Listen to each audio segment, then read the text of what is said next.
Hi friends, आज मैं फिर से लेके आऊँ आपके लिए काफी ज्यादा डरावना और भयानक स्टोरी। तो चलिए बिना वक्त गवाए कहानी को शुरू करते हैं। शीर्षक का नाम है पिशाच। अमन की बात सुनकर फिर निकिता ने कहा, चलो अब सही ही, दोनों उधर ही जा रहे हैं और दोनों मिलकर ही ऑटो को कर लेंगे। फिर अमन ने कहा, हाँ सही तो है, पर मैंने सुना है कि वहाँ उस जंगल में आजकल रात में कोई पिशाच घूम रहा है। फिर निकिता ने कहा, आपको यह किसने बताया? फिर अमन ने कहा, मैंने कई लोगों से सुना है। फिर निकिता ने कहा, आपने यह पिशाच कभी एक जगह पर नहीं रहते। तुमने भूत कहा होता तो मैं एक बार को मान भी लेती, पर पिशाच हमेशा दूसरी जगहों पर घूमते रहते। निकिता की बातें सुनकर फिर अमन ने कहा, भूत और पिशाच एक जैसे ही होते हैं, क्या फर्क है दोनों में? दोनों का काम इंसानों को परेशान करना ही है। फिर निकिता ने कहा, तुम्हें किसने कहा दोनों एक ही हैं? बहुत फर्क है दोनों में। पिशाच कभी इंसानों को परेशान नहीं करते। निकिता की बातों को बीच में ही काटते हुए फिर अमन ने कहा, अब तुम्हें किसने कहा कि पिशाच कभी इंसानों को परेशान नहीं करते? मैंने अपने गांव में ही सुना था कि पिछले साल एक पिशाच ने 2 लोगों का खून पीकर उसको मार दिया था। फिर निकिता ने कहा, मैंने तुम्हें बताया ना कि वो जब तक इंसानों को परेशान नहीं करते जब तक उन्हें प्यास नहीं लगती। फिर अमन ने कहा, मतलब? मैं कुछ समझा नहीं। पहले तो निकिता ने अमन की इस बात का कोई जवाब नहीं दिया, पर अमन ने जब निकिता से फिर से पूछा कि मतलब वो बस खून ही क्यों पीते हैं, तो फिर निकिता ने कहा, मतलब यह पिशाच हमेशा इंसानों के बीच में ही रहते हैं और एक आम इंसान की तरह उनका दिमाग तो जिंदा होता है, पर उनका दिल मरा हुआ होता है और दिल ही है जो खून बनाता है, और अगर वो खून नहीं पिएंगे तो मर जाएंगे। फिर अमन ने कहा, यह सब बातें तुम्हें कैसे पता है? फिर निकिता ने कहा, मैंने यह सब इंटरनेट पर पढ़ा है, तो वही मुझे इनके बारे में इनका पता चला।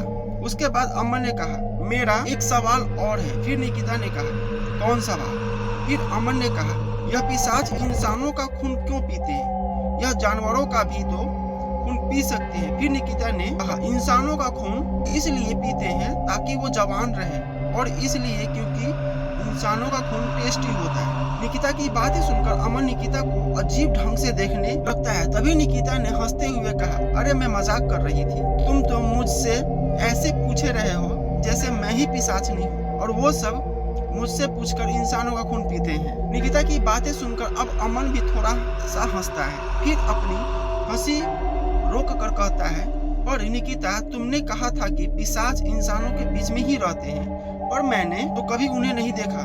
क्या तुमने देखा है? फिर निकिता ने कहा, हाँ, और उन्हें तुमने भी देखा होगा, पर तुम्हें पता नहीं चला होगा क्योंकि वो आम इंसानों की तरह ही हमारे बीच में रहते हैं। निकिता के बगल में बैठे बैठे अमन ने उसकी सारी बातें ध्यान से सुनी। फिर कहा, क्या पिशाच हमारी इस बस में भी हो सकते हैं? हाँ बिल्कुल हो सकते हैं, और ये भी हो सकता है कि वो तुम्हारे बगल में ही बैठी हो। अमन ने जैसे ही निकिता के मुंह से ये सुना, वो फिर से निकिता को घूर ही रहा था, तभी निकिता फिर से हंसने लगी और हंसते हंसते हुए कहा, अरे यार, तुम तो बहुत जल्दी डर जाते हो, मैं तो मजाक कर रही थी। फिर अमन ने कहा, अरे मैं डरा नहीं था, मैं बस ये देख रहा था, अगर पिशाच इतने सुंदर होते हैं तो क्या बात है। अमन की बात सुनकर निकिता मुस्कुराने लगती है, और फिर उसके बाद दोनों इधर उधर की बातें ही कर रहे थे कि तभी बस के कंडक्टर कहा, देहरादून वालों आ जाओ, देहरादून आ गया। कंडक्टर की आवाज सुनकर निकिता और अमन ने जैसे ही बस की खिड़की से बाहर देखा तो उनकी बस देहरादून के बस स्टैंड पर खड़ी थी। फिर उसके बाद अमन ने कहा, बातों बातों में पता ही नहीं चला हम कब देहरादून पहुंच गए। आओ चलो अब किसी ऑटो को ढूंढते हैं। फिर निकिता ने कहा, हाँ चलो। उसके बाद फिर दोनों बस से नीचे उतरते और बाहर आकर इधर उधर ऑटो को देखने लगते हैं। तभी अमन को एक ऑटो दिख जाता है और वो निकिता से कहता है, निकिता वो देखो एक ऑटो खड़ा है, चलो देखते हैं वो जाएगा या नहीं, क्योंकि रात भी बहुत हो गई है। इतना बोलकर निकिता और अमन ऑटो के पास जाने लगते हैं, और अमन ये इसलिए बोल रहा था कि ऑटो जाएगा या नहीं क्योंकि उन्हें जहाँ जाना था वो पूरी जंगल वाली जगह थी, और ऊपर से रात भी बहुत हो गई थी। रात के लगभग 1 बज रहे होंगे।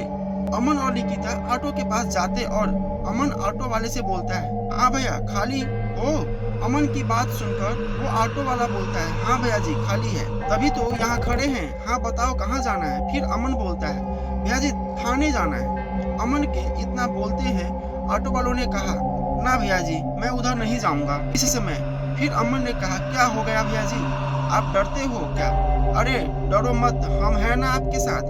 अमन की बात सुनकर ऑटो वाला बोला, अरे भैया जी वो पूरा जंगल है और इस समय कई बार जंगली जानवर सड़क पर आ जाते हैं, इसलिए भैया मैं नहीं जाऊंगा। ऑटो वाले के मना करने के बाद निकिता ने अमन से कहा, तुम पीछे हटो, मुझे बात करने दो। उसके अमन थोड़ा सा पीछे हुआ और बोला, हाँ मैं भी देखता हूँ तुम कौन सा तीर मार लोगी। उसके बाद निकिता ने ऑटो वालों से कहा, भैया हम आपको वहाँ का जितना भी किराया होगा उसका डबल दे देंगे, प्लीज भैया जी। निकिता की बात सुनकर फिर ऑटो वाले ने थोड़ा सोचा और कहा, ठीक है बैठ जाओ। अमन ने जैसे ही सुना कि ऑटो वाला जाने को तैयार हो गया है, फिर उसने ऑटो वाले से कहा, क्या बात है भैया जी? लड़की ने कहा, तो एक ही बार में मान गए और इतनी देर से जब मैं बोल रहा था तब तो मना कर रहे थे।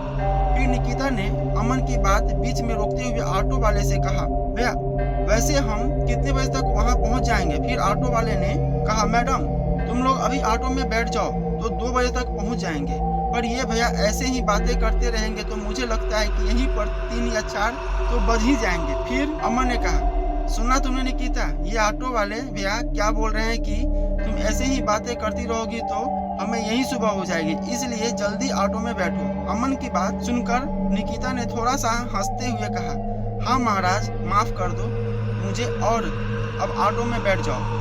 फिर उसके बाद निकिता और अमन ऑटो में बैठ जाते हैं। फिर ऑटो वाला अपना ऑटो स्टार्ट करता है और थाने की तरफ ऑटो मुड़ जाता है, अपना ऑटो भगाने लगता है। अंधेरी रात में और खाली सड़क वो ऑटो भागा चला जा रहा था। तभी अमन ने ऑटो वाले से कहा, इसके आगे की कहानी अब अगले एपिसोड में, तो प्लीज अगला एपिसोड जरूर देखिएगा और सुनने का कोशिश कीजिएगा। तो फ्रेंड्स आप मेरे चैनल को सब्सक्राइब जरूर कीजिए।